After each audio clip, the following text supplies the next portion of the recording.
বরগুনা দোপশাসিয়া দিনে দুপুরে বাসায় ঢুকে উম্মি আক্তার নামের এক গৃহবধূকে শ্বাসরোধ করে হত্যা করে ডিপ ফ্রিজে রেখে দেন। হত্যাকাণ্ডর দুদিন পর উম্মে সালমা আক্তার ছেলের সাদ বিন আজিজুর রহমানকে এই হত্যাকাণ্ডের জড়িত বলে দাবি করেন র্যাব জানায় উম্মে সালমার ছেলে সাদ বিন আজিজুর রহমান নিজেই স্বীকার করেছে তার মাকে সে হত্যা করেছে। তবে পুলিশ বলছে সালমার ছেলে সাদ নয়, হত্যাকাণ্ডে সরাসরি জড়িত তাদের ভাড়াটিয়া। এই অভিযোগে ৩ জনকে আটক করে পুলিশ। আটককৃত ৩ জন হল নিহত উম্মে সালমার ভাড়াটিয়া মাবিয়া আক্তার এবং তার ২ সহযোগী সুমন চন্দ্রন ও মুসলিম।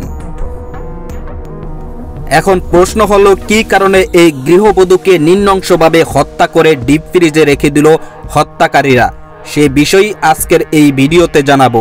ভিডিওটা ভালো লাগলে চ্যানেলটি সাবস্ক্রাইব করবেন। চলুন শুরু করা যাক। দুপচাঁচিয়া থানার পুলিশ জানায় হত্যাকাণ্ডের সময় ওই বাসার ওয়াইফাই রাউটার এবং মোবাইলের সূত্র ধরে তারা প্রথমে আটক করে বাসার ভাড়াটিয়া মাফিয়া এবং তার ২ সহযোগীকে।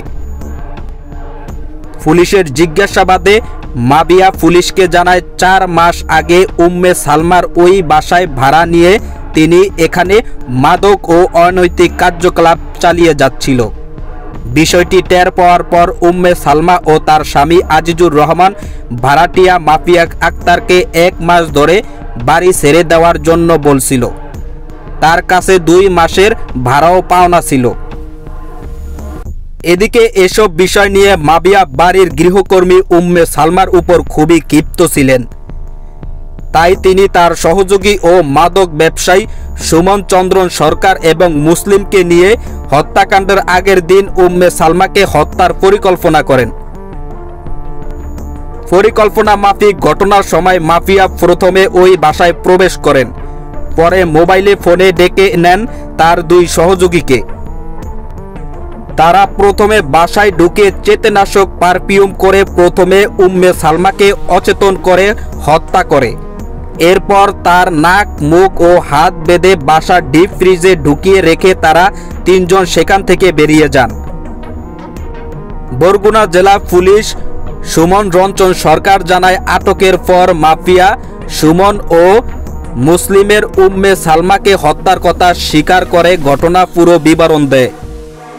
পরে তাদের দেখানো জায়গা থেকে পুলিশ হত্যাকাণ্ডের ব্যবহৃত জিনিসপত্র উদ্ধার করে। তিনি আরও বলেন বিকালে ৩ জনকে এই মামলায় গ্রেপ্তার দেখিয়ে স্বীকারোক্তিমূলক জবানবন্দি নেওয়া হয় আদালতে।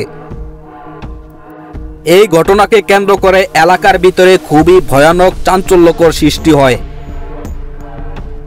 এলাকাবাসী ও গৃহকর্মী পরিবারের দাবি সর্বোচ্চ শাস্তি যেন হয় তাদের।